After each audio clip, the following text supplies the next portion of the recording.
स्वागत है आपका अपने चैनल बुद्धा सारांश में। चलिए कहानी को शुरू करते हैं। आपके जीवन में दुख नाम की कोई चीज नहीं रहेगी, बस मन को नियंत्रित करके यह आसान विधि को ध्यान सुनो और समझो। तो चलिए इस विधि को एक कहानी के माध्यम से समझते हैं। दोस्तों, अगर हमारा मन खाली हो जाए तो हम उसमें कुछ ऐसी चीज डाल सकते हैं, कुछ ऐसे विचार डाल सकते हैं जिससे हम अपने मन की बकबक को शांत कर सकते हैं। जो विचारों का सैलाब हमारे मन में चलता रहता है, उन्हें हम बहुत अच्छी तरह रोक सकते हैं। और दोस्तों, अगर एक बार मन की बकबक रुक जाए तो फिर हम मन से जो चाहे वह करवा सकते हैं। इसीलिए अगर आप मन की बकबक को शांत करवाना चाहते हो तो इस कहानी को आखिर तक जरूर सुनिए। एक नगर की बात है। उस नगर में एक नौजवान युवक रहता था। उसका नाम विकास था। उसे एक समस्या थी और उसकी समस्या यह थी कि उसका मन हर समय भटकते रहता था। उसके मन में हर समय कोई ना कोई नकारात्मक विचार चलते रहते थे। उसके मन की बकबक कभी शांत नहीं होती थी। वह जब भी कुछ सोच कर करता तो कुछ अलग ही कर देता। कभी वह अपने अतीत के बारे में सोचकर पछताता था कि काश मैंने उस काम को उस समय कुछ ऐसा कर दिया होता, उस काम को वैसा कर दिया होता। या फिर वह अपने भविष्य के बारे में सोचता रहता और डरता रहता कि कहीं भविष्य में ऐसा हो गया तो क्या होगा, कहीं मैं असफल हो गया तो क्या होगा, अगर मुझसे कोई गलती हो गई तो लोग मेरा मजाक उड़ाना शुरू कर देंगे। और ऐसे ही कई सारे नकारात्मक और असफलता से भरे विचार उसके मन में आते रहते थे। विकास हमेशा ही अपने विचारों में खोया रहता। वह अपने विचारों से मुक्ति पाना चाहता था। विकास चाहता था कि उसके मन में कोई भी फालतू विचार कभी भी ना आए, लेकिन हर समय विचारों का सैलाब उसके मन में उठता ही रहता। इसीलिए जीवन में वह बहुत परेशान हो गया था। फिर एक दिन उसे किसी ने बताया कि यहाँ पास के जंगल में एक बौद्ध भिक्षु रहते हैं, उसके पास जाओ, वो तुम्हारी मानसिक समस्या का समाधान अवश्य कर देंगे।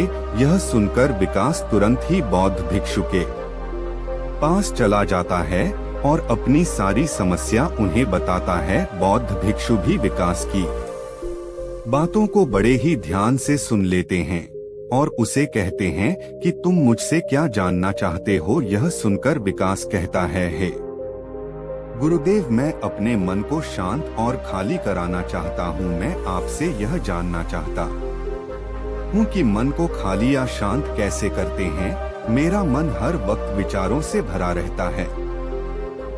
मेरा ध्यान एक जगह लग ही नहीं पाता है, जिसके कारण मेरे हर काम में समस्या आ जाती है। मैं एक चीज करता हूँ तो नकारात्मक विचारों के कारण दूसरी चीज पर पहुँच जाता हूँ। मेरा मन एक जगह ठहरता ही नहीं है और यूं ही हर दिन मेरे मन में हजारों विचार चलते रहते हैं। और यह कब होता है, क्यों होता है, मुझे कुछ पता नहीं चलता। बहुत देर बाद मुझे एहसास होता है कि मैं क्या करने बैठा था और मैं क्या कर रहा हूँ। गुरुदेव, मैं अपने मन के विचारों से खाली कर देना चाहता हूँ। मैं चाहता हूँ कि मेरे मन में एक भी विचार न आए। जब मैं चाहूँ तभी मेरे मन में विचार आए। फिर बुद्ध भिक्षु ने कहा, किसी समस्या का समाधान तभी निकाला जाता है जब हम उस समस्या की जड़ तक पहुंच जाते हैं, समस्या को ठीक से समझते हैं और जानते हैं। आगे बुद्ध भिक्षु कहते हैं, जिस मन को तुम खाली करना चाहते हो, क्या तुमने उस मन को कभी थोड़ा बहुत भी समझा है, जाना है? यह सुनकर विकास ने कहा कि महाराज, मैंने अपने मन को जानने की बहुत कोशिश की है, लेकिन मैं जितना इसके बारे में जानता हूँ, मेरा मन उतना ही रहस्यमय हो जाता है। फिर बौद्ध भिक्षु ने उसी वक्त उसको एक घड़ा देते हुए कहा कि जाओ, इस घड़े में छोटे छोटे पत्थर भर कर लेकर आ। फिर वह युवक वहां से गया और छोटे छोटे पत्थर भर कर लेकर आया और उस घड़े को बौद्ध भिक्षु के पास रख दिया। फिर बौद्ध भिक्षु ने उसी वक्त उससे कहा कि इस घड़े को तुम अपना मन समझो और इस घड़े में भरे पत्थरों को अपने विचार समझो। अब इस घड़े में और पत्थर डालो। उसी वक्त उसने घड़े में और पत्थर डालना शुरू किया, क्योंकि घड़ा पहले से भरा हुआ था। एक दो पत्थर डालने के बाद बाकी सारे पत्थर नीचे गिरने लगे। फिर बौद्ध भिक्षु ने उसी वक्त से कहा, रुको जरा ध्यान से देखो, अब घड़े में पत्थर नहीं आ रहे हैं बल्कि पत्थर नीचे गिर रहे हैं, क्योंकि यह एक खड़ा है जो इसमें आ सकता था वह आ गया। अब इसमें और पत्थर नहीं आएंगे। अगर दूसरे पत्थर डालने हैं तो पहले वाले पत्थरों को निकालना होगा। यह सुनकर उसी वक्त उसने कहा, गुरुदेव मैं आपकी बात समझ गया हूँ कि आप मुझे क्या बताना चाहते हैं। हमें अपने मन को विचारों से ही खाली कर देना चाहिए। विकास की यह बात सुनकर बौद्ध भिक्षु मुस्कुराने लगे और कहा, पहले मेरी पूरी बात तो सुन लो, उसके बाद मन को खाली कर लेना। फिर बौद्ध भिक्षु ने उसी वक्त को कहा कि हमारा मन एक घड़े के बिल्कुल उल्टा है, क्योंकि घड़े को तुम पत्थरों से भर सकते हो लेकिन मन को विचारों से नहीं भर पाओगे, क्योंकि मन तो हमेशा खाली रहता है। यह सुनकर उसी वक्त उसने कहा, गुरुदेव मुझे आपकी बातें कुछ समझ नहीं आ रही। मन अगर खाली रहता है तो फिर हम उसे खाली करना क्यों चाहते हैं? फिर मन को खाली करने की क्या ही आवश्यकता है? फिर बौद्ध भिक्षु ने उसे कहा कि इस घड़े से एक एक करके पत्थरों को बाहर निकालो। विकास ने वैसा ही किया। वह घड़े में से एक एक करके पूरे पत्थरों को बाहर निकालता रहा और ऐसा करते करते अंततः घड़ा खाली हो गया। फिर बौद्ध भिक्षु ने उसी वक्त से कहा, देखा तुमने जब एक करके तुमने पत्थरों को बाहर निकाला तो यह घड़ा खाली हो गया। अब तुम इस घड़े में कोई भी पत्थर डाल सकते हो, दूसरे पत्थर डाल सकते हो या फिर उन्हीं पत्थरों को दोबारा डाल सकते हो, आधा भर सकते हो या फिर पूरा भी भर सकते हो। फिर वह युवक कहता है, गुरुदेव मैं भी तो यही कह रहा हूँ कि मुझे अपने मन को खाली करना है। यह तो एक पत्थर है, इसे आसानी से निकाला जा सकता है और घड़े को खाली किया जा सकता है, लेकिन गुरुदेव मैं अपने मन को खाली कैसे करूं? फिर बौद्ध भिक्षु ने कहा, इस घड़े में एक पत्थर डालो और दो पत्थर निकालो। यह सुनकर उसी वक्त विकास ने कहा, गुरुदेव यह कैसे हो सकता है? जब इस घड़े में एक पत्थर होगा तो एक ही पत्थर निकलेगा, दो कैसे निकलेंगे? फिर बौद्ध भिक्षु ने उससे कहा, ऐसा नहीं हो सकता है, तो ऐसा करो कि इस घड़े में दो पत्थर डालो और चार निकालो। विकास ने कहा, महाराज ऐसा कैसे हो सकता है? यह कोई चमत्कारी घड़ा तो है नहीं कि एक डालो तो दो निकल आएंगे, दो डालो तो चार निकल आएंगे। यह सुनकर बहुत भिक्षु ने कहा, यह घड़ा तो चमत्कारिक नहीं है, लेकिन तुम्हारा मन तो चमत्कारिक है। उसमें से अगर तुम एक विचार बाहर निकालते हो तो उसके साथ दो विचार आते हैं, और जब तुम उन दो विचारों को पकड़ते हो तो उसके साथ चार विचार निकलते हैं, और फिर ऐसा करते करते विचारों की एक लंब श्रृंखला बन जाती है और फिर तुम कहीं नहीं रुकते। के बाद एक विचारों को पकड़ते जाते हो। यह मिट्टी का घड़ा तो पत्थरों से भर जाएगा, लेकिन तुम्हारा मन कभी नहीं भरता, वह हमेशा खाली है। लेकिन वह खाली नहीं करता, यह इस मन की माया है कि सब कुछ है लेकिन फिर भी कुछ नहीं। फिर उस युवक ने कहा, गुरुदेव मैं आपकी बात समझ रहा हूँ, लेकिन क्या मैं हमेशा अपने विचारों के जाल में ही फंसा रहूंगा? क्या मन के इस माया जाल से निकलने का कोई रास्ता नहीं है? फिर बौद्ध भिक्षु ने कहा, इस मिट्टी के घड़े में आधे पत्थर भर दो। फिर उसी वक्त विकास ने ऐसा ही किया। फिर बौद्ध भिक्षु ने कहा, अब इन पत्थरों में से कोई एक पत्थर चुनो और उस पत्थर की एक छोटी सी मूर्ति बनाकर मुझे दे दो। मैं जानता हूँ कि तुम एक अच्छे कलाकार हो। विकास ने एक पत्थर निकाला और उस पत्थर को बौद्ध भिक्षु के सामने ही तराशने लगा। पत्थर को राशते वक्त उसे कि यह पत्थर अच्छा नहीं है। फिर उसने दूसरा पत्थर घड़े से निकाला, लेकिन उसे वह पत्थर भी पसंद नहीं आया। फिर उसने तीसरा पत्थर निकाला, लेकिन वह तीसरा पत्थर भी उसे पसंद नहीं आया। उसका रंग अच्छा नहीं था। ऐसा करते करते उसी वक्त उसने सारे ही पत्थरों को बाहर निकाल दिया। उसी वक्त उसको ऐसा करते हुए बौद्ध भिक्षु बड़े ही ध्यान से देख रहे थे। फिर बौद्ध भिक्षु ने उसे कहा कि जो तुमने सबसे पहले पत्थर निकाला था, उस पत्थर को यह समझकर तलाश दो कि इसके बाद तुम्हारे पास कोई और पत्थर नहीं है और यह एक ही पत्थर तुम्हारे पास है। फिर उसी वक्त से जैसा गुरुदेव ने कहा, उसी एक पत्थर को लेकर तलाशना शुरू किया और उसने उस पत्थर से एक बहुत ही सुंदर मूर्ति बनाई और बौद्ध भिक्षु को भेंट की। और बौद्ध भिक्षु से कहा, गुरुदेव, इस पत्थर से इतनी सुंदर मूर्ति बन सकती थी, मैं यह सोच भी नहीं सकता था।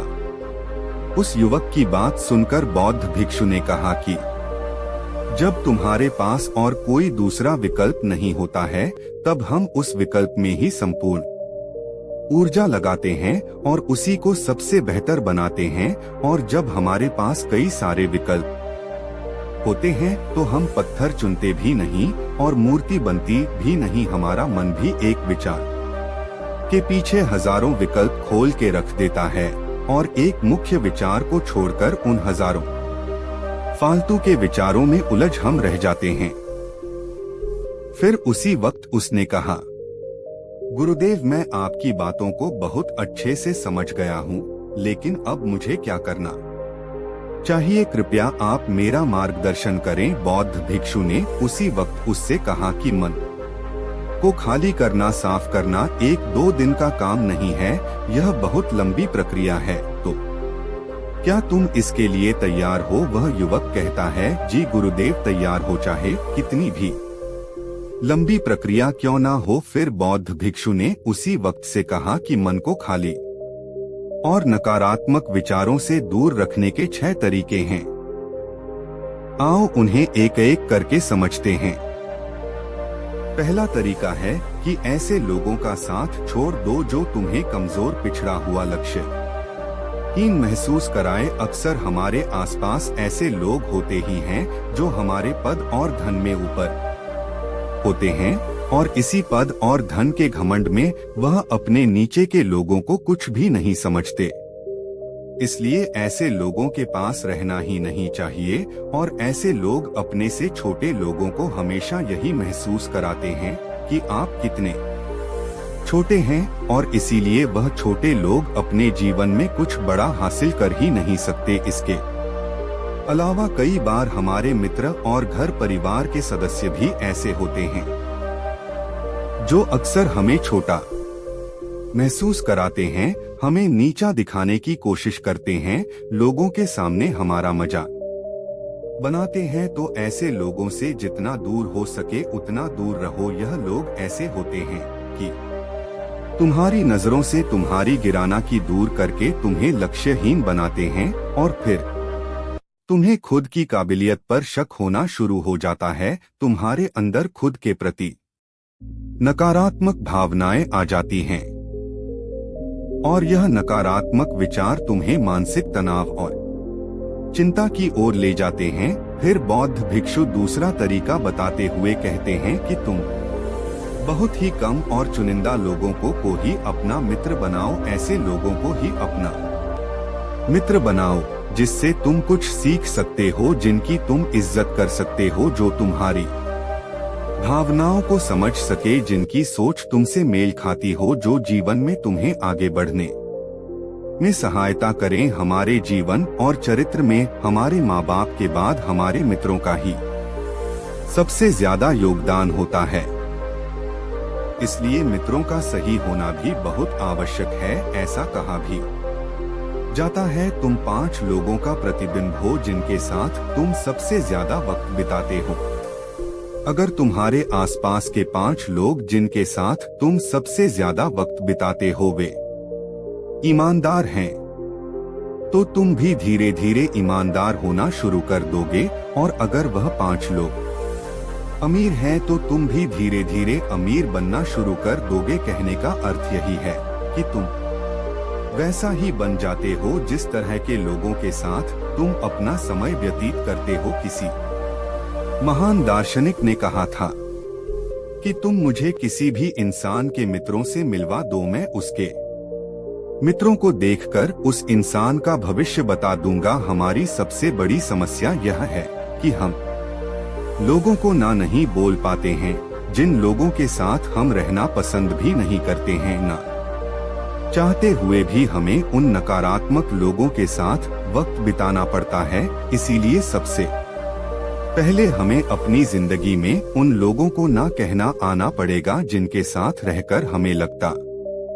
है कि यह हमारी जिंदगी खराब कर रहे हैं। अगर यह हमारी जिंदगी में ना हो तो शायद हम ज्यादा खुश रहेंगे। बौद्ध भिक्षु आगे कहते हैं, तीसरा तरीका है कि तुम कभी भी अपना अतीत नहीं बदल सकते, लेकिन तुम अपना भविष्य अवश्य बदल सकते हो। इसीलिए तुम्हें पूरी तरह से वर्तमान में रहते हुए उन चीजों पर, उन कामों पर ध्यान दो जो तुम्हारे नियंत्रण में है, जिन्हें तुम आज कर सकते हो, अभी कर सकते हो। बौद्ध भिक्षु कहते हैं, मेरी एक बात हमेशा याद रखना, केवल वर्तमान में रहकर भविष्य को संवारा जा सकता है, अतीत में रहकर नहीं। इसीलिए वर्तमान में जीने की आदत डालो। चौथा तरीका है कि तुम स्वस्थ और पौष्टिक खाना खाओ। हमारा शरीर ऊर्जा से चलता है और हम जैसा खाना खाएंगे वैसे ही ऊर्जा हमारे शरीर को मिलेगी। अगर हमारा शरीर स्वस्थ नहीं रहेगा तो हमारा मन स्वस्थ कैसे रहेगा?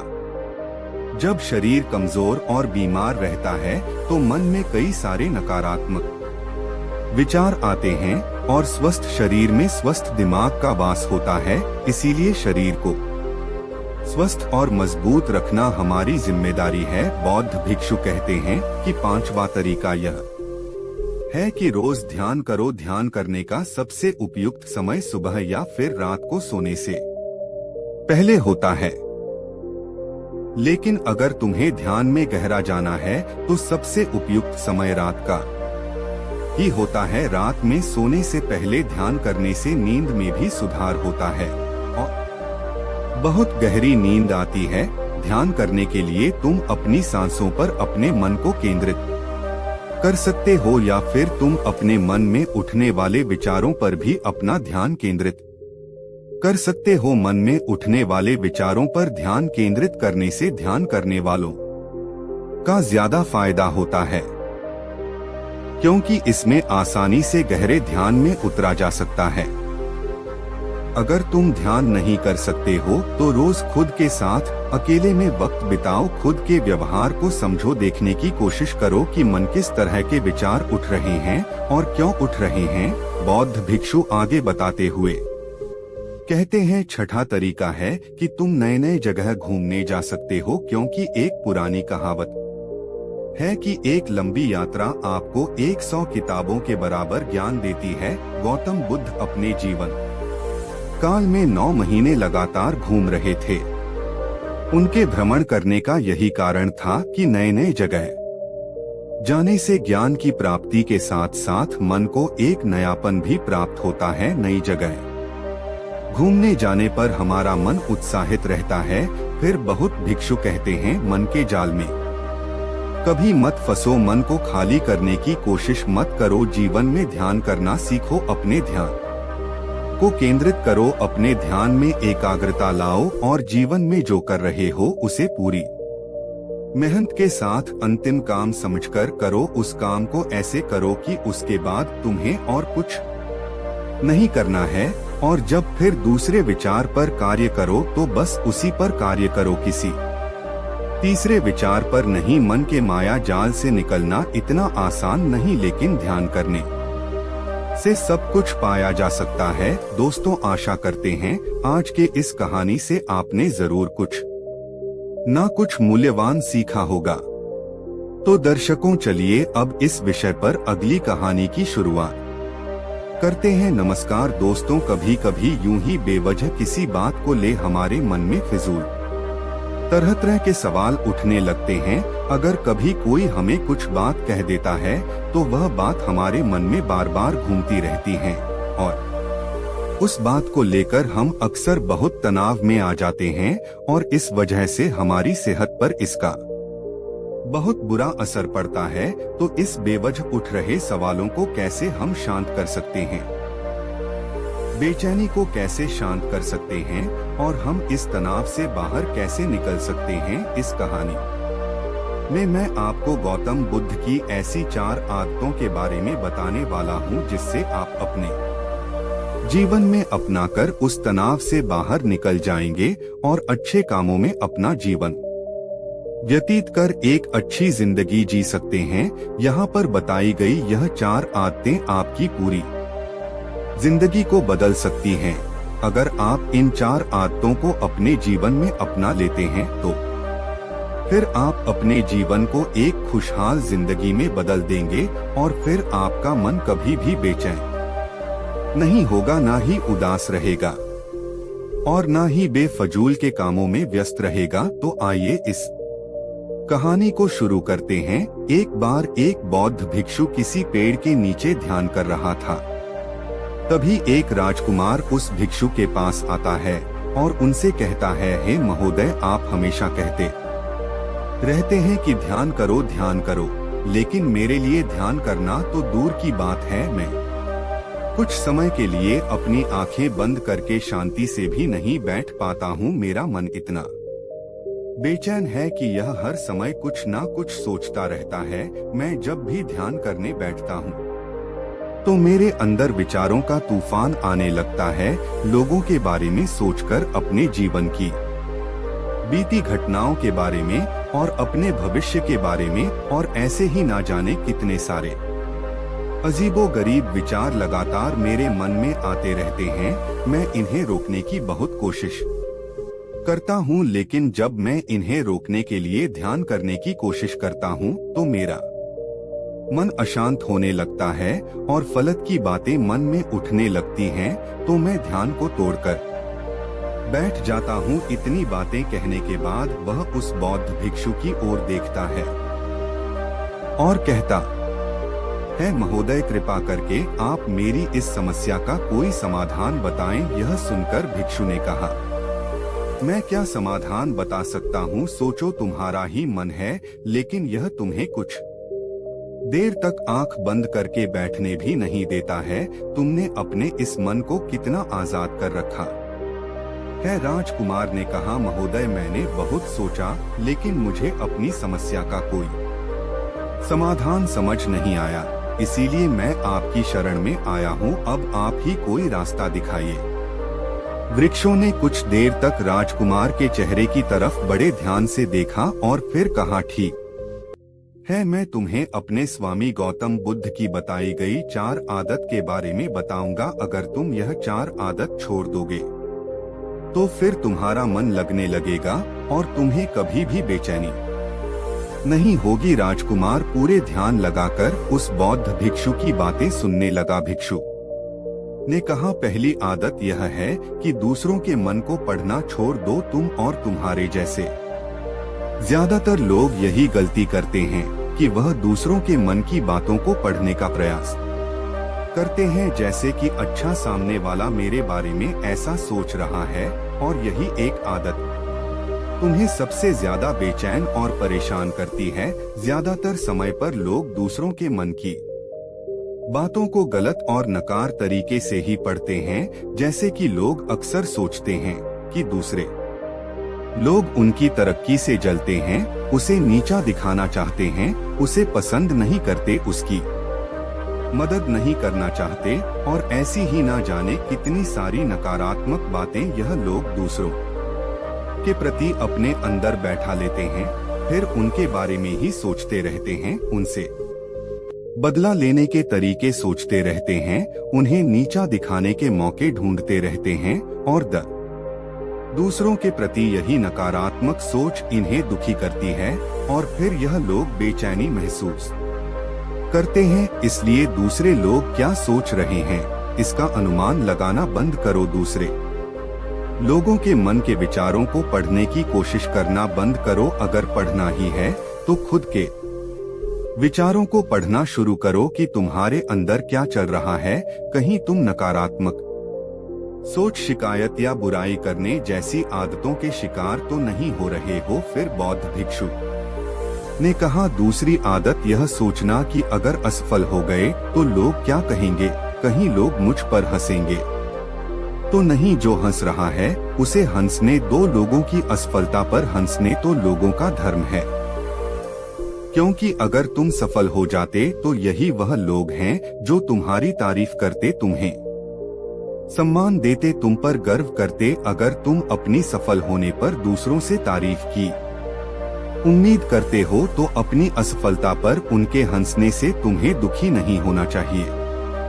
और समस्या ही यही है कि हम इंसान असफलता को बुरा मानते हैं, जबकि असफल होना सफल होने से भी ज्यादा जरूरी है, क्योंकि बिना असफल हुए सफल इंसान के अंदर घमंड और दूसरों को खुद से छोटा समझने की भावना पैदा होती है, जबकि असफलता हमें विनम्र रहना, धैर्य रखना और लगातार प्रयास करना सिखाती है। इसलिए असफलता को बुरा मत समझो, और अगर तुम्हारे काम में असफल होने की संभावना नहीं है तो इसका अर्थ है कि तुमने अपना लक्ष्य अपनी क्षमताओं से छोटा बनाया है। और अगर लोग तुम पर हंस नहीं रहे, तुम्हें ताने नहीं मार रहे हैं, तुम्हारी बुराई नहीं कर रहे हैं, तो इसका मतलब तुम अंदर से मरे हुए हो। तुम अपने मानसिक सीमाओं से बाहर जाकर कुछ नया करने का प्रयास नहीं कर रहे हो, क्योंकि असफल भी वही होता है जो कुछ नया करने का प्रयास करता है।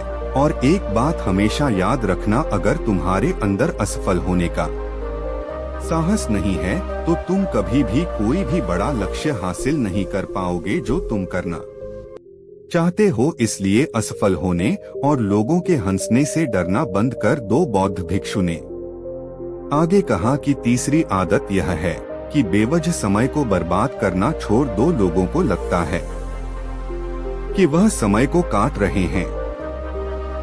तुम यह 4 आदत छोड़ दोगे तो फिर तुम्हारा मन लगने लगेगा और तुम्हें कभी भी बेचैनी नहीं होगी। राजकुमार पूरे ध्यान लगाकर उस बौद्ध भिक्षु की बातें सुनने लगा। भिक्षु ने कहा, पहली आदत यह है कि दूसरों के मन को पढ़ना छोड़ दो। तुम और तुम्हारे जैसे ज्यादातर लोग यही गलती करते हैं कि वह दूसरों के मन की बातों को पढ़ने का प्रयास करते हैं, जैसे कि अच्छा सामने वाला मेरे बारे में ऐसा सोच रहा है। और यही एक आदत तुम्हें सबसे ज्यादा बेचैन और परेशान करती है। ज्यादातर समय पर लोग दूसरों के मन की बातों को गलत और नकार तरीके से ही पढ़ते हैं। जैसे कि लोग अक्सर सोचते हैं कि दूसरे लोग उनकी तरक्की से जलते हैं, उसे नीचा दिखाना चाहते हैं, उसे पसंद नहीं करते, उसकी मदद नहीं करना चाहते, और ऐसी ही ना जाने कितनी सारी नकारात्मक बातें यह लोग दूसरों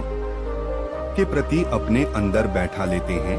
फिर उनके बारे में ही सोचते रहते हैं, उनसे बदला लेने के तरीके सोचते रहते हैं, उन्हें नीचा दिखाने के मौके ढूंढते रहते हैं, और दूसरों के प्रति यही नकारात्मक सोच इन्हें दुखी करती है। और फिर यह लोग बेचैनी महसूस करते हैं। इसलिए दूसरे लोग क्या सोच रहे हैं इसका अनुमान लगाना बंद करो। दूसरे लोगों के मन के विचारों को पढ़ने की कोशिश करना बंद करो। अगर पढ़ना ही है तो खुद के विचारों को पढ़ना शुरू करो कि तुम्हारे अंदर क्या चल रहा है। कहीं तुम नकारात्मक सोच, शिकायत या बुराई करने जैसी आदतों के शिकार तो नहीं हो रहे हो। फिर बौद्ध भिक्षु ने कहा, दूसरी आदत यह सोचना कि अगर असफल हो गए तो लोग क्या कहेंगे, कहीं लोग मुझ पर हंसेंगे तो नहीं जो हंस रहा है उसे हंसने दो, लोगों की असफलता पर हंसने तो लोगों का धर्म है। क्योंकि अगर तुम सफल हो जाते तो यही वह लोग हैं जो तुम्हारी तारीफ करते, तुम्हें सम्मान देते, तुम पर गर्व करते। अगर तुम अपनी सफल होने पर दूसरों से तारीफ की उम्मीद करते हो तो अपनी असफलता पर उनके हंसने से तुम्हें दुखी नहीं होना चाहिए। और समस्या ही यही है कि हम इंसान असफलता को बुरा मानते हैं, जबकि असफल होना सफल होने से भी ज्यादा जरूरी है, क्योंकि बिना असफल हुए सफल इंसान के अंदर घमंड और दूसरों को खुद से छोटा समझने की भावना पैदा होती है, जबकि असफलता हमें विनम्र रहना, धैर्य रखना और लगातार प्रयास करना सिखाती है। इसलिए असफलता को बुरा मत समझो, और अगर तुम्हारे काम में असफल होने की संभावना नहीं है तो इसका अर्थ है कि तुमने अपना लक्ष्य अपनी क्षमताओं से छोटा बनाया है। और अगर लोग तुम पर हंस नहीं रहे, तुम्हें ताने नहीं मार रहे हैं, तुम्हारी बुराई नहीं कर रहे हैं, तो इसका मतलब तुम अंदर से मरे हुए हो। तुम अपने मानसिक सीमाओं से बाहर जाकर कुछ नया करने का प्रयास नहीं कर रहे हो, क्योंकि असफल भी वही होता है जो कुछ नया करने का प्रयास करता है। और एक बात हमेशा याद रखना, अगर तुम्हारे अंदर असफल होने का साहस नहीं है तो तुम कभी भी कोई भी बड़ा लक्ष्य हासिल नहीं कर पाओगे जो तुम करना चाहते हो। इसलिए असफल होने और लोगों के हंसने से डरना बंद कर दो। बौद्ध भिक्षु ने आगे कहा कि तीसरी आदत यह है कि बेवजह समय को बर्बाद करना छोड़ दो। लोगों को लगता है कि वह समय को काट रहे हैं, लेकिन असल में समय हर बार उन्हें काट रहा है। लोगों के द्वारा समय को व्यर्थ के कामों में बर्बाद करने का केवल एक ही कारण है, और वह यह है कि उन्हें लगता है कि उनके बहुत समय है, जबकि सच्चाई यह नहीं है, क्योंकि उनसे पहले वाले लोगों को भी यही लगता था कि उनके पास बहुत समय है, लेकिन उन्हें पता नहीं चल पाया कि कब समय बीत गया और उनका बुलावा आ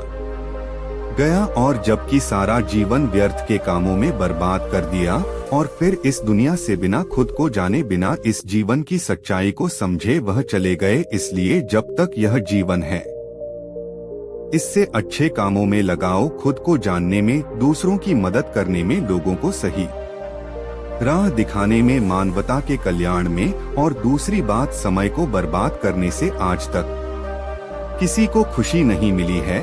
हालांकि समय काटने से तुम्हें क्षण भर की खुशी तो महसूस हो सकती है, लेकिन जब तुम्हें होश आता है और तुम देखते हो कि कितना सारा समय बर्बाद किया जा चुका है, तब तुम्हें खुद पर क्रोध आता है और तुम पश्चाताप के भाव से भर जाते हो। और फिर यही पश्चाताप का भाव तुम्हारे अंदर तनाव पैदा करता है और तुम बेचैन हो जाते हो और लगातार अपनी उस गलती के बारे में सोचते रहते हो। फिर तुम्हारा किसी भी काम में मन नहीं लगता और तुम उदास रहने लगते हो, और यह चक्र लगातार चलता रहता है जिसकी शुरुआत हुई थी समय को काटने से। इसीलिए समय को काटना बंद करो और वह करना शुरू करो जो जरूरी है। बौद्ध भिक्षु ने आगे कहा, चौथी आदत यह सोचना छोड़ दो कि मुझसे बड़े बड़े लोग नहीं कर पाए तो मैं कैसे कर पाऊंगा। असल में दूसरों से खुद की किसी भी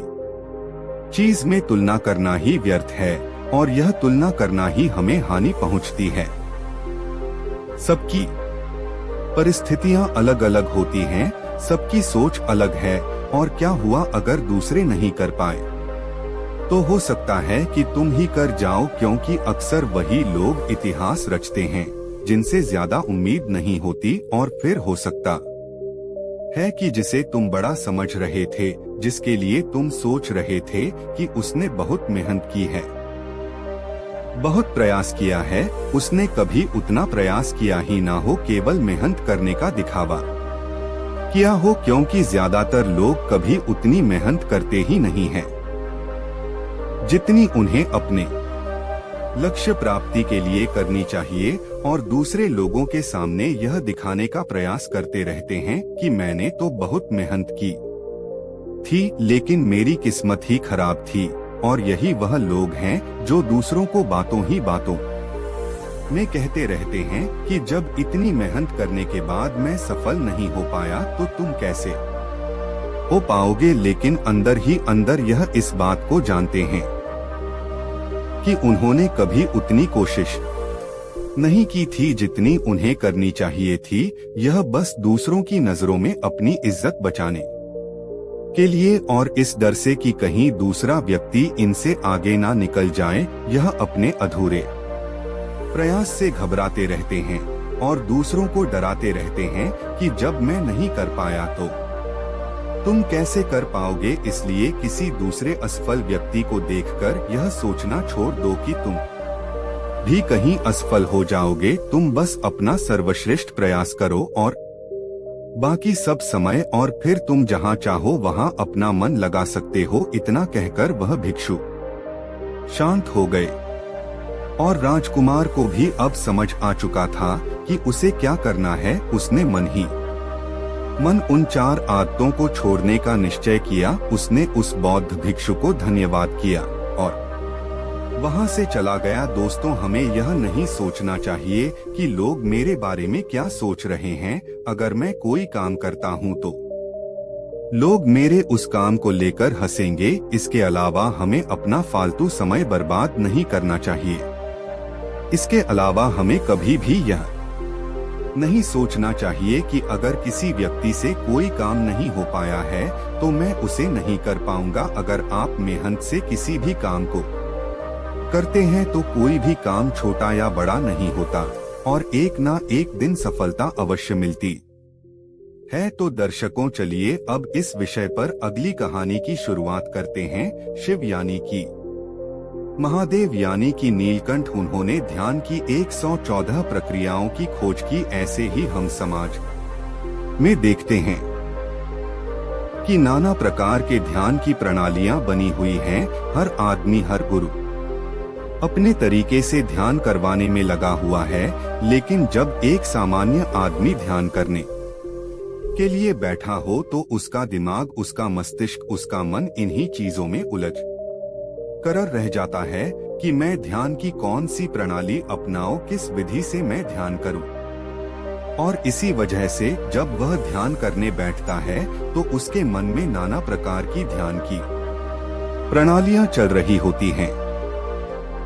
वह सोचता है कि मुझे इस विधि से तो कुछ प्राप्त नहीं हो रहा, हो सकता है कि मैं दूसरी विधि का प्रयास करूं तो मैं वहां गहरे ध्यान में उतर जाऊं और यही विचार उसके ध्यान की सबसे बड़ी रुकावट बन जाती है। अब सवाल यह है कि कौन सी ध्यान की प्रणाली ऐसी है जो हर एक प्राणी के लिए बनी है, सर्वत्र बनी है, सबके लिए बनी है। एक ऐसी प्रणाली जिसमें कोई भी आदमी, किसी भी प्रकार का मस्तिष्क और मन आसानी से ध्यान में प्रवेश कर जाए।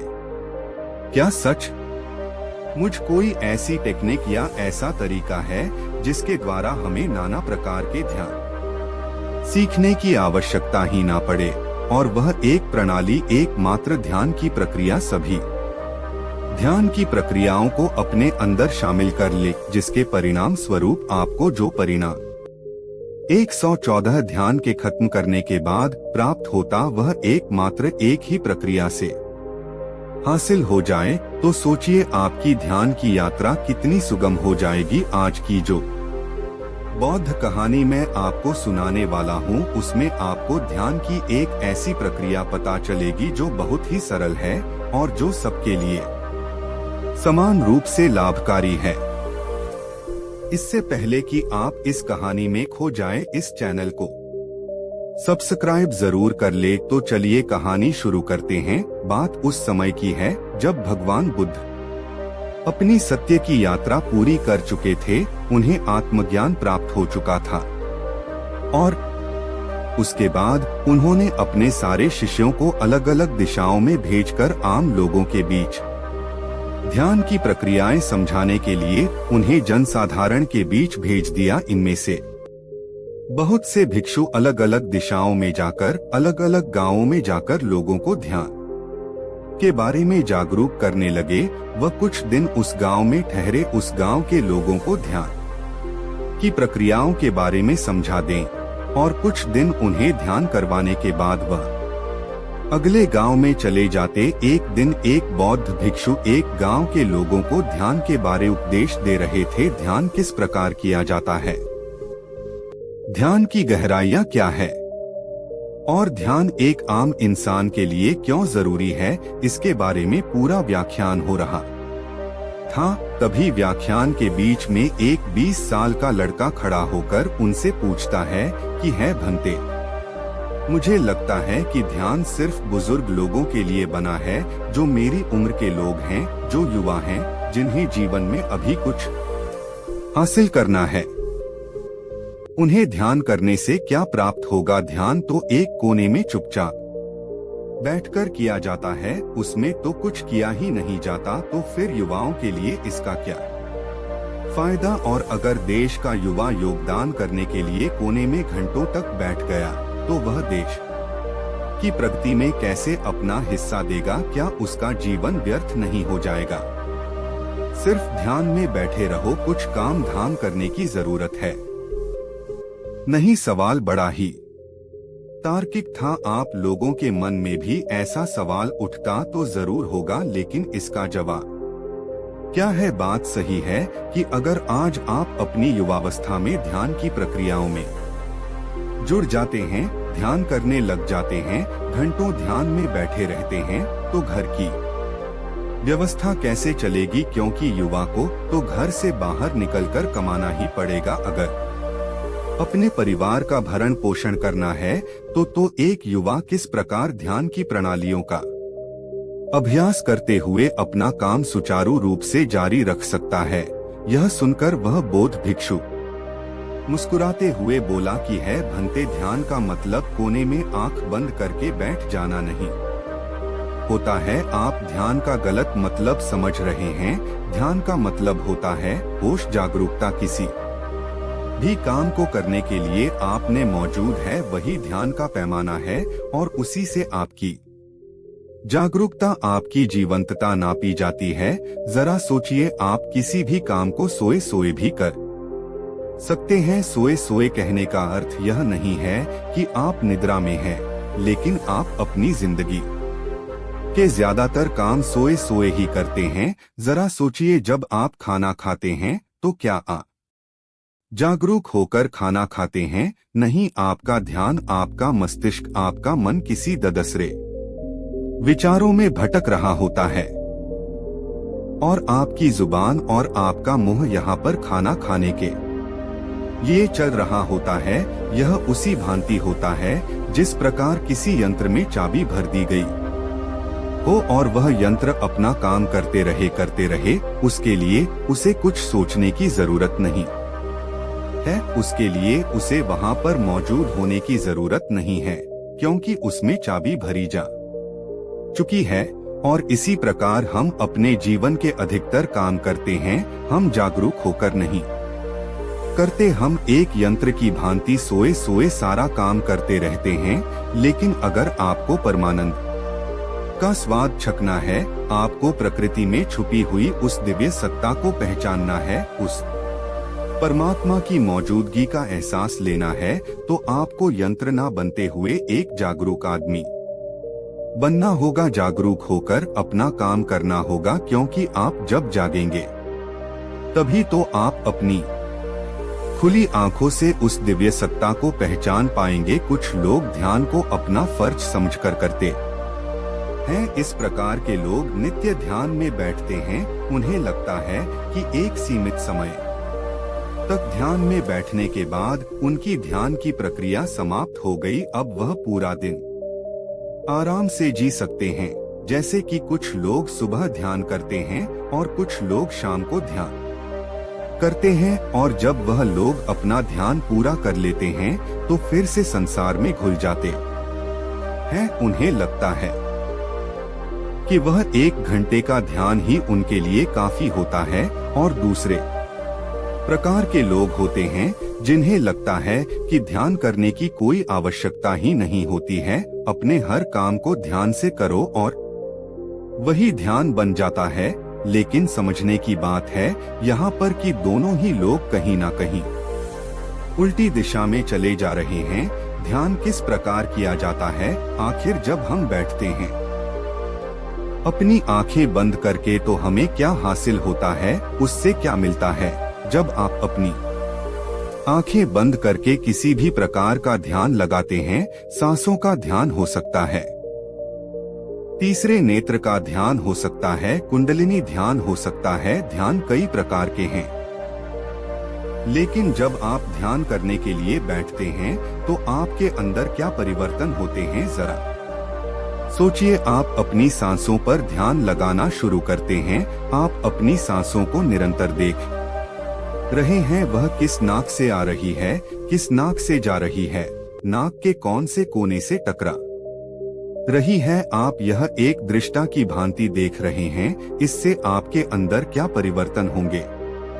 सबसे बड़ा परिवर्तन जो होगा वह यह कि आप जागरूक बनेंगे, आप संवेदनशील बनेंगे। जरा सोचिए कि आपकी सांसें वर्तमान में चल रही हैं और जब आप अपना ध्यान सांसों पर लगाना चालू करते हैं तो आप कहीं ना कहीं अपने अतीत और अपने भविष्य से कटकर वर्तमान में आ जाते हैं।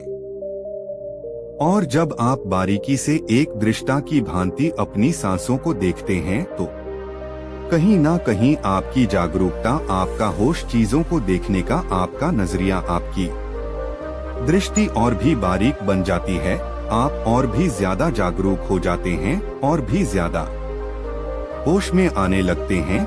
लेकिन वह ध्यान या वह होश तभी कारगर साबित होगा जब आप दिन में कोई भी काम करते वक्त अपनी वह जागरूकता, वह होश जो आपने 1 घंटे प्राप्त करके हासिल किया है, उसे बरकरार रख पाएं, हर काम को होश में जागरूक होकर कर पाएं। तभी वह 1 घंटे ध्यान करने का परिणाम आपको हासिल होगा। लेकिन अधिकतर लोग क्या करते हैं, वह 1 घंटा ध्यान में बैठते हैं और उसके बाद उसी पुराने ढर्रे से अपना जीवन जीते हैं, उसी प्रकार कार्य करते हैं, सोए सोए एक यंत्र की भांति ही कार्य करते रहते हैं। लेकिन वही काम वह जागरूक होकर होश में भी कर सकते हैं।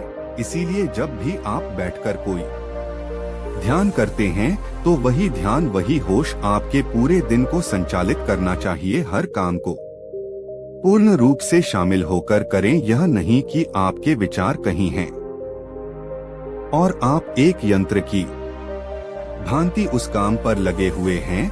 तो इस प्रकार के ध्यान का क्या मतलब रह जाता है? ध्यान का मतलब होता है आपको संगठित करना, आपको सम्मिलित करना। जब आपके शरीर का रोम रोम किसी काम में शामिल हो जाए, सम्मिलित हो जाए, तो वही काम आपके लिए ध्यान बन जाता है। इसीलिए जागरूक होकर किसी काम को पूरे सम्मिलित होकर कीजिए, पूरा रोम रोम लगा दीजिए, उस काम में रम जाइए। उसके बाद आपने निर्विचार के भाव को भी अनुभव कर पाएंगे। निर्विचार यानी कि मस्तिष्क में कोई भी विचार नहीं, किसी प्रकार का, ना अतीत का ना भविष्य का। बस आप उसी काम में लगे हुए हैं और उस काम को वर्तमान में करते हुए आपके दिमाग में विचार नहीं तोड़ेंगे। आपका दिमाग निर्विचार हो जाएगा, एकदम शुद्ध हो जाएगा, एकदम शांत हो जाएगा। और उस वक्त, उस क्षण, उस पल आप ध्यान के बारे में समझ पाओगे, आप ध्यान की अनुभूति ले पाओगे, आप ध्यान का रस कर पाओगे। तब आपको पता चलेगा कि ध्यान क्या है और ध्यान में कितना आनंद है। जब आप किसी काम को निरंतर बिना विचारों के करते हैं तो आप ध्यान में ही होते हैं। और जब आप काम पूरा कर लेते हैं, खत्म कर लेते हैं, तो आपको एहसास होता है कि मैं इतनी देर से यह काम कर रहा था, मुझे तो लगता है कि मैंने यह काम अभी अभी शुरू किया था। मतलब आपको उस काम से कोई थकान नहीं होगी, आपको ऊब पैदा नहीं होगी, बल्कि वही काम आपके लिए बन जाएगा। पर याद रहे, जब भी हम कोई ध्यान बैठकर करते हैं, आंखें बंद करके करते हैं, तो हमें उसमें कोई प्रयास नहीं करना है अपनी सांसों पर ध्यान लगाने का या अपने विचारों को हटाने का। आपको केवल दृष्टा मात्र बनना है, देखने वाला बंदा है कि हमारी सांसें कहाँ से आ रही है, कहाँ को जा रही है, नाक के कौन से कोने से टकरा रही है।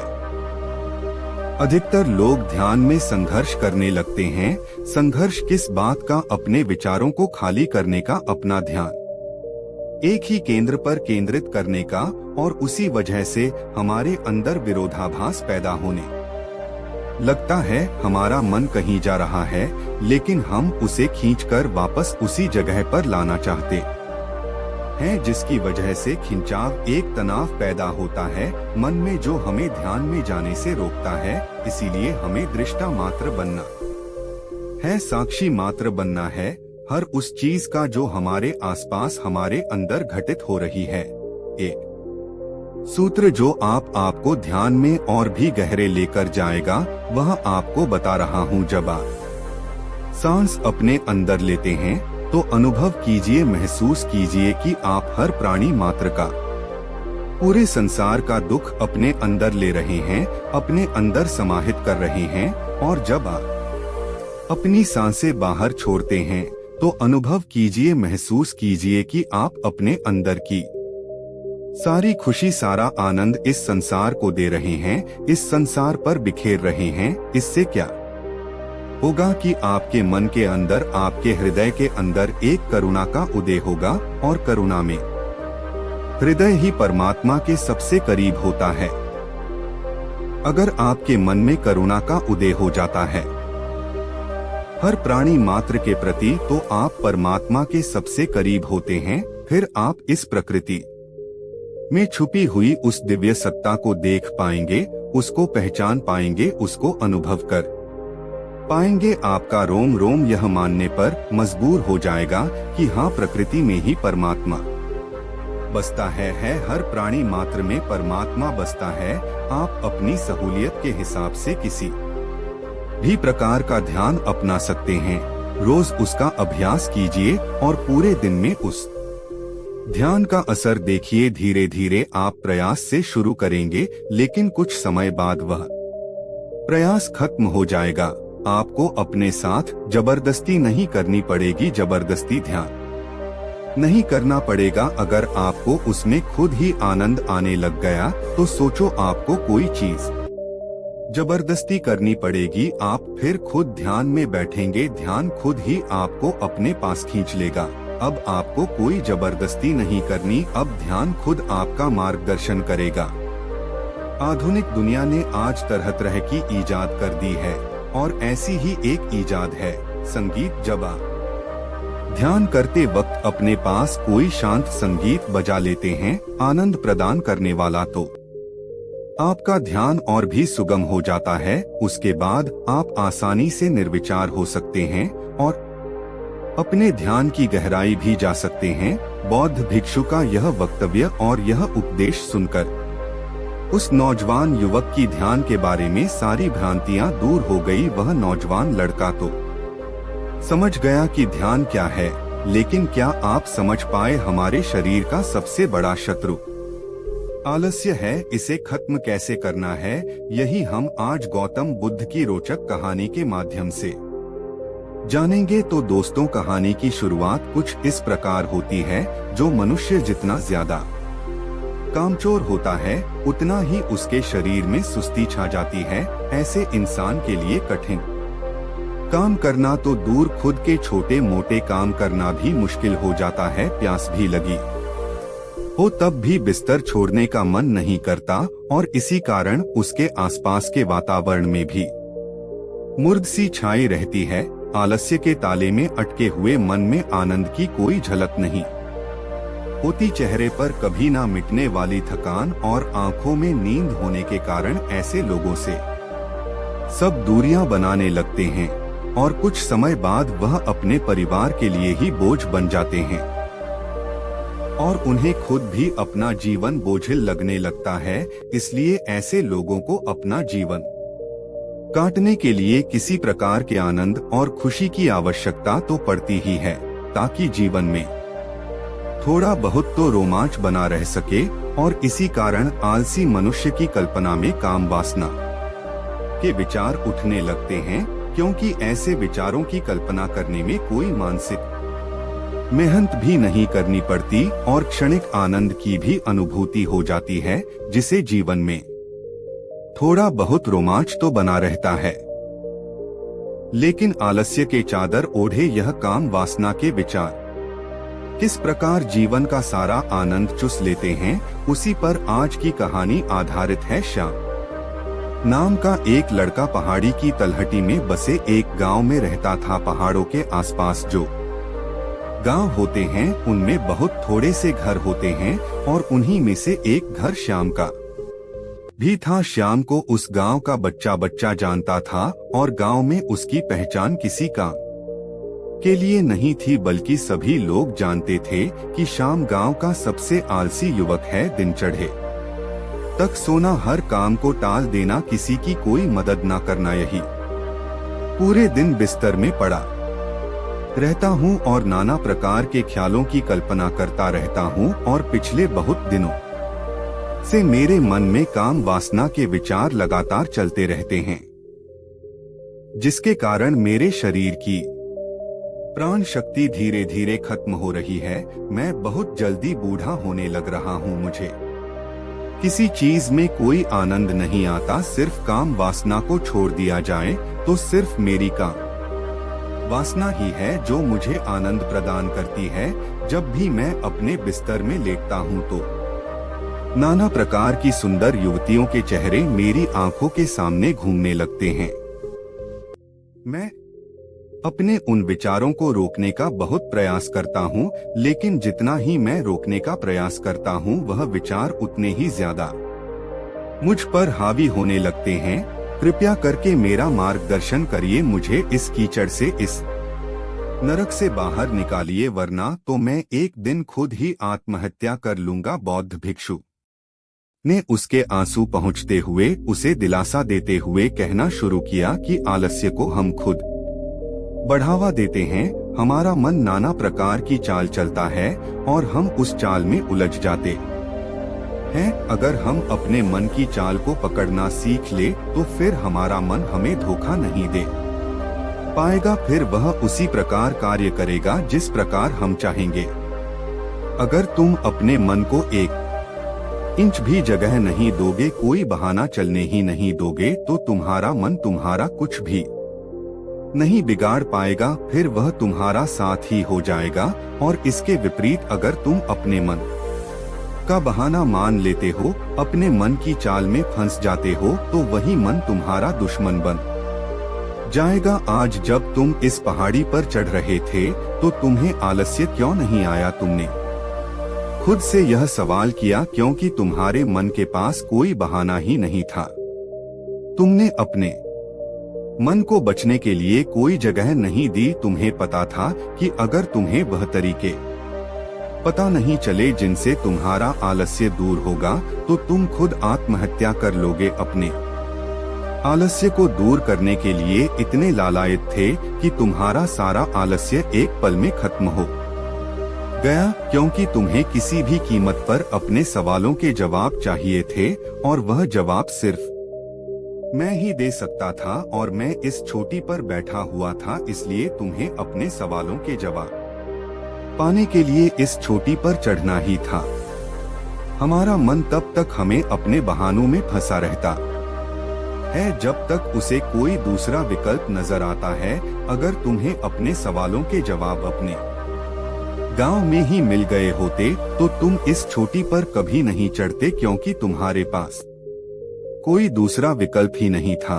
इसीलिए मजबूरन तुम्हें इस चोटी पर चढ़ना पड़ा, और इसीलिए कोई दूसरा विकल्प ना होने के कारण तुम्हारा आलस्य बिल्कुल दूर हो गया। चाहे कुछ देर के लिए ही हुआ, लेकिन हुआ तो सही। जब तुम दिन चढ़े तक सोते रहते हो, तब तुम्हारे मन में यही ख्याल होते हैं कि शायद मेरे किसी को जरूरत नहीं है, मेरे पास कोई काम नहीं है, इसीलिए जागने से क्या फायदा। लेकिन जब तुम्हें यह महसूस होगा कि चाहे दूसरे किसी को तुम्हारी जरूरत हो या ना हो, लेकिन तुम्हें खुद की जरूरत है, खुद को समझने के लिए ब्रह्मा मुहूर्त में उठना, सुबह की ताजी हवा का सेवन करना, सुबह सुबह व्यायाम करना, वह तुम्हें कितना आनंद प्रदान करता है। एक बार अगर तुम्हें यह महसूस हो जाए तो तुम्हारे पास दूसरा कोई विकल्प नहीं रहेगा और उसके बाद तुम्हारा मन तुम्हें अपनी चाल में फंसा नहीं पाएगा और तुम्हारा आलस्य बिल्कुल खत्म हो जाएगा। तो सबसे पहली सीख यही है कि अपने मन से बहाने बनाना बंद करो। कब तक खुद को धोखा देते रहोगे? अपने आलस को दूर करने के लिए भोजन का बहुत बड़ा उपयोग होता है। जैसा खाएं अन्न हो जाए मन, इसीलिए जिस प्रकार का भोजन तुम करते हो उसी प्रकार का तुम्हारा मन हो जाता है। अगर तुम बासी खाना खाओगे, बेवक्त भोजन करोगे तो उसका अंजाम भी तुम्हें भुगतना पड़ेगा समय से। और शुद्ध भोजन करना बहुत आवश्यक होता है। और इसके साथ साथ यह भी ध्यान देने वाली बात होती है कि जितनी भूख हमें लगी है उससे 2 रोटी कम जाए, क्योंकि जितना भर पेट हम भोजन करते हैं उतना ही आलस्य हमारे शरीर में प्रवेश करता है। आपने कभी ध्यान दिया होगा कि जब भी आप भर पेट भोजन करते हैं तो आपको तुरंत नींद आने लगती है। इसके अलावा अपने शरीर की देखरेख भी बहुत आवश्यक होती है। अपने शरीर को ना तो बहुत ज्यादा गर्म पानी से और ना ही बहुत ज्यादा ठंडे पानी से एक इंसान को नहाना चाहिए। इंसान को हमेशा ताजे पानी से नहाना चाहिए और ताजे पानी से नहाने के बाद कम से कम सप्ताह में एक बार अपने शरीर की सरसों के तेल से मालिश जरूर करनी चाहिए। इससे हमारे शरीर की त्वचा खुलने लगती है, उसका रोम रोम जागृत हो जाता है। ताजी हवा हमारे पूरे शरीर में समाने लगती है जो हमें एक नई ऊर्जा प्रदान करती है। इसके साथ साथ यह भी ख्याल रहना चाहिए कि हम अपनी नाभि में तेल अवश्य लगाएं। इसके साथ साथ अगर शरीर में बहुत ज्यादा आलस्य है तो सुबह ब्रह्मा मुहूर्त में उठ ही तिल के तेल का कुल्ला जरूर करें 2-3 बार। कुल्ला करने से आपके शरीर में जो भी अशुभ शक्ति होती है वह बाहर निकल जाती है और उसके बाद आपका आलस्य बिल्कुल खत्म हो जाता है। यहाँ पर एक बात समझने वाली यह भी है कि सिर्फ खान पान से और शरीर के रखरखाव से आलस्य पूरी तरह से दूर नहीं होगा, साथ तुम्हें व्यायाम भी करना चाहिए। इसके साथ योग अभ्यास और प्राणायाम भी बहुत आवश्यक होता है। इससे तुम्हारे शरीर की मांसपेशियां पूरी तरह से खुलती हैं और एक बार अगर तुम आलस्य के चक्कर से बाहर निकलकर असली आनंद का मजा ले पाए तो फिर तुम्हें किसी सुख की कोई आवश्यकता नहीं पड़ने वाली, क्योंकि जहाँ पर हमारे मन को आनंद मिलता है वहीं पर हमारा मन अपने आप दौड़ा चला जाता है। और याद रखना, अगर तुम आलस्य में भरे रहे, अपने बिस्तर पर पूरे दिन पड़े रहे तो तुम्हारे अंदर काम वासना के विचार उठेंगे और तुम्हें ऐसा प्रतीत होगा कि यही जीवन का असली आनंद है और तुम उसमें डूबते चले जाओगे और अपनी प्राण शक्ति को यूं ही खर्च करते रहोगे। आखिर में तुम यही पाओगे कि बहुत सारी बीमारियों ने तुम्हारे शरीर को जकड़ लिया है, तुम्हारे शरीर की पूरी शक्ति खत्म हो चुकी है, बुढ़ापा आने लगा है। इसीलिए अपने शरीर में काम वासना के विचारों को उत्पन्न होने से रोक सकते हो तो रोक लो। और उसके लिए सबसे ज्यादा आवश्यक कड़ी यही है कि तुम आलस्य को पैदा होने से अपने शरीर में रोक पाओ। यह कहकर बौद्ध भिक्षु ने आखिर में मुस्कुराते हुए कहा कि लोगों को लगता है कि मेरे पास दिव्य शक्तियां हैं, लेकिन असल बात यह है कि दिव्य शक्तियां सभी के मन में होती हैं, लेकिन बस उन्हें खोजना पड़ता है। इसीलिए आज से ही तुम ध्यान के द्वारा अपने मन की शक्तियों को जानने का प्रयास करो और उसके बाद तुम भी अपने मन की असीम शक्तियों को देख पाओ, उनका तुम उपयोग कर पाओगे और अपने जीवन में सफल भी हो पाओगे। तो दर्शकों, चलिए अब आलस्य सब दुर्गुण श्याम के व्यवहार में थे। ऐसा नहीं था कि श्याम खुद को बदलना नहीं चाहता था, आत्मन से वह भी चाहता था कि ब्रह्मा मुहूर्त में उठकर प्रकृति का आनंद लिया जाए, और जब वह देरी से सोकर उठता तो उसे बड़ा अफसोस होता। वह उसी पल सोचता, वह उसी समय खुद से संकल्प करता कि चाहे कुछ भी हो जाए, कल तो ब्रह्मा मुहूर्त में उठकर ही रहूंगा। लेकिन रात होते होते वह अपना संकल्प भूल जाता था और फिर अगले दिन छड़ने तक सोते रहता। यह उसका नित्य नियम हो गया था, यह उसकी रोज की आदत हो गई थी। अब तो उसे याद भी नहीं आता था कि आखिरी बार वह ब्रह्मा मुहूर्त में कब उठा था और कब उसने प्रकृति का आनंद लिया था। अब तो ब्रह्मा मुहूर्त में उठना उसके लिए एक कल्पना मात्र रह गया था, और सुबह देरी से उठने के कारण उसके हर काम में देरी हो जाती थी। चाहे फिर वह नहाना हो या खाना पीना हो, हर काम में देरी होने लगी थी। कोई काम समय पर नहीं हो पाता था और इसी के कारण शाम के जीवन में तनाव बढ़ने लगा था। लेकिन सुबह जब धूप निकलने तक वह सोता रहता, और जब उसके माता पिता उसे जगाने आते और उस समय का उसको ख्याल आता तो उसको बड़ा अफसोस होता, बड़ा पश्चाताप होता। वह सोचता कि मैं चाहकर भी खुद को बदल क्यों नहीं पा रहा हूँ, क्यों मैं अपने संकल्प का पालन नहीं कर पा रहा हूँ। शाम हर दिन खुद से संकल्प करता, लेकिन अगला दिन आते आते वह संकल्प सूखे पत्तों की भांति उड़ जाता। अब तो उसने खुद से उम्मीद भी छोड़ दी थी कि वह खुद को बदल भी सकता है। जब वह अपने उम्र के साथियों को मेहनत करते हुए देखता, कमाते हुए देखता, तो उसे बड़ा पश्चाताप, बड़ी ईर्ष्या होती कि आखिर मैं इनके जैसा क्यों नहीं हूँ। और धीरे धीरे इन्हीं विचारों ने उसके मन को मैला कर दिया था। अब उसका मन चिड़चिड़ा हो गया था, ईर्ष्या से भर गया था। छोटी छोटी बात पर गुस्सा आने लगा था। एक दिन शाम के समय वह अपने घर के द्वार पर बैठा इन्हीं विचारों में डूबा हुआ था कि किस तरह मैं अपने जीवन को बदलूं कि तभी वहां से एक बौद्ध भिक्षु पहाड़ी पर बने आश्रम की तरफ जा रहे थे। गांव की जो पहाड़ी थी उसकी चोटी पर एक आश्रम बना हुआ था, और वहां पर एक बौद्ध भिक्षु बड़े शांत वातावरण में रहते थे।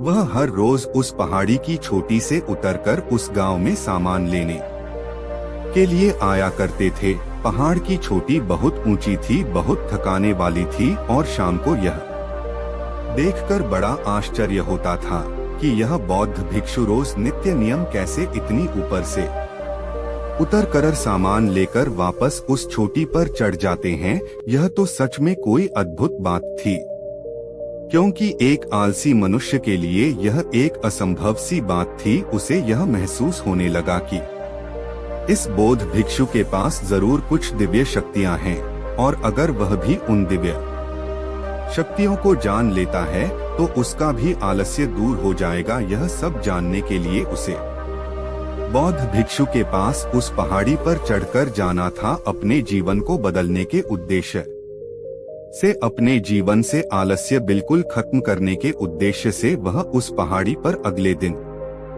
की ब्रह्मा मुहूर्त में उठकर चल पड़ा। पहाड़ी की चोटी बहुत ऊंची थी।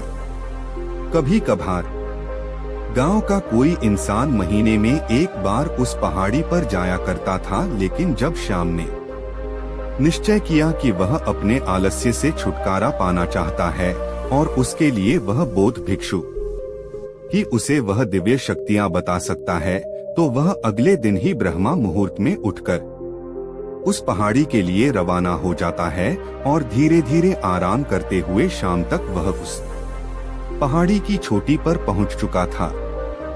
जब वह उस पहाड़ी की चोटी पर पहुंचा तो वह पूरी तरह से थक चुका था, थककर चूर हो चुका था। और जब वह उस पहाड़ी की चोटी पर पहुंचा तो उसे बड़ा ही आनंद महसूस हुआ। हालांकि वह थका हुआ था, लेकिन अपने लक्ष्य तक पहुंचने पर जो मजा, जो आनंद पैदा होता है, वही आनंद शाम के मन में पैदा हो रहा था। आज उसे पहली बार एहसास हुआ कि मेहनत करने से कितना आनंद पैदा होता है। जब वह आश्रम में पहुंचा तो आश्रम के द्वार पर ही वो बौद्ध भिक्षु बैठे हुए थे। शाम के वहां पहुंचते ही बौद्ध भिक्षु ने उसे संबोधित करते हुए कहा कि मैं तुम्हें ऊपर से बैठकर देख रहा था, तुम किस तरह आराम करते हुए अपने लक्ष्य की तरफ लगातार बढ़ रहे थे। यह देखकर मुझे बड़ी प्रसन्नता हो रही थी। चलो मुझे बताओ कि यहाँ पर तुम्हारा आना क्यों हुआ है। तुम्हारे मन में कौन से सवाल है जिनका उत्तर तुम्हें नहीं मिला। श्याम ने उन बौद्ध भिक्षु से कहा कि हे महात्मा, आप यह मत समझिए कि मैं बहुत हिम्मत वाला लड़का हूँ। मैं तो बहुत ही आलसी हूँ, लेकिन आपसे मिलने के लिए मैं इतने नीचे से लगातार चलते हुए आ रहा हूँ। वह आप ही हैं जिन्होंने मुझे हिम्मत दी, जिनकी वजह से मैं इतनी ऊंची पहाड़ी चढ़ पाया। मैं अपने जीवन में कभी कल्पना भी नहीं कर सकता था कि मैं कभी इतनी ऊंची चोटी चढ़ पाऊंगा, लेकिन मेरे मन के सवाल मुझे जीने नहीं दे रहे थे, इसलिए मजबूरन मुझे आपके पास आना पड़ा। मैं आपसे जानना चाहता हूँ कि इतनी उम्र बीत जाने के बाद भी आपके शरीर में उस पूर्ति व सफलता कैसे कायम रह पाती है। कैसे आप रोज गांव में जाकर वापस इस आश्रम में आ पाते हैं, जिस चोटी पर लोग महीनों महीनों में चढ़ पाते हैं। आप रोज कैसे इतनी दूरी तय कर लेते हैं। अगर आप मुझे वह रास्ता बताएंगे तो मैं अपने जीवन से आलस्य को बिल्कुल दूर कर पाऊंगा। आलस्य के कारण मैं अपने जीवन से बहुत परेशान हूँ। के ऊपर एक बेहद ही सच्ची कहानी की शुरुआत करते हैं। आलस कैसे दूर करें। अगर इस दुनिया में इंसान का सबसे बड़ा दुश्मन कोई है तो वह है आलस करने की आदत। अक्सर जब हमारे पास कोई काम करने को होता है तो हम सोचते हैं कि अभी इतनी जल्दी क्या है, कल करूँगा, फिर कल आता है तो परसों करूँगा। ऐसे करते करते इंसान की जिंदगी निकल जाती है, लेकिन वह कभी इस आलस से जीत नहीं पाता, हमेशा बस उसका गुलाम ही बनकर रह जाता है। जिस तरह अनुशासन और मेहनत सफलता पाने का निश्चित तरीका है, उसी तरह आलस करना और काम को कल पर टालना असफल होने का पक्का मार्ग है। इसलिए हर व्यक्ति को आलस्य को त्याग कर अपने कर्म में लगना चाहिए, लेकिन यह कार्य इतना आसान नहीं है। आलस मन का एक विकार है जिसे दूर करने के लिए आपको गौतम बुद्ध जैसे गुरु का मार्गदर्शन लेना होगा। और इसलिए मैं अभी आपको आलस्य से जुड़ी गौतम बुद्ध के जीवन की एक कहानी बताने वाला हूँ, जिसे सुनने के बाद आप आलस क्यों होता है यह जान जाओगे और इसको अपनी जिंदगी से उखाड़ फेंकोगे। तो चलिए, और ऐसी ही ज्ञानवर्धक कहानी सुनने के लिए हमारे चैनल बुद्धा सारांश को सब्सक्राइब कर लीजिए।